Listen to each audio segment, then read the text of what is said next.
നമ്മൾ തയ്യാറാക്കാൻ പോകുന്നത് ചെറുപയർ പരിപ്പും ഉള്ളിയും പച്ചമുളകും ചേർത്ത് ടൊമാറ്റോ ഉള്ളിയും വേവിച്ചതിലേക്ക് മുരിങ്ങയിലയിട്ടുള്ള ഒരു ഒഴിച്ചു കൂട്ടാനാണ്.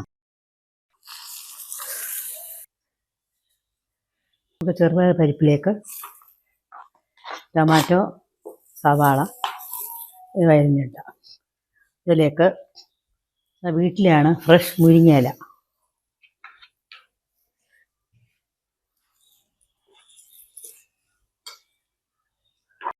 കുറച്ചുകൂടി മഞ്ഞൾ ചേർത്താണ് ഉപ്പ്,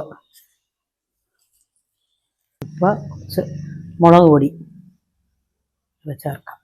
അപ്പോൾ ചെറുപയറിലേക്ക് പച്ചമുളക്, ഉള്ളി, ടൊമാറ്റോ ഇതൊക്കെ ചേർത്ത് മുരിങ്ങയിലയും ചേർത്ത് ഉപ്പും മുളക് പൊടിയും ചേർത്തു നന്നായിട്ട് വേവട്ടെ. അപ്പോൾ മുരിങ്ങയിലയും പരിപ്പും ടൊമാറ്റോ ഉള്ളിയും കൂടെ ചേർന്ന ചേരുവ റെഡിയായി. മുളക് പൊടി ചേർത്ത് പിന്നെ കുറച്ച് ജീരകം കൂടി ചേർക്കാം. നമുക്ക് കടുക് വറുക്കാം.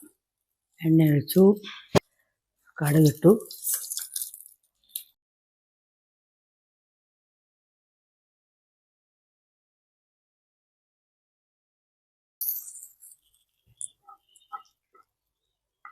അങ്ങനെ നമ്മുടെ മുരിങ്ങയിലയും ചെറുപരിപ്പ് കൂടിയുള്ള കറി റെഡിയായി. എല്ലാവരും പരീക്ഷിക്കുമെന്ന് വിശ്വസിക്കുന്നു. നന്ദി, നമസ്കാരം.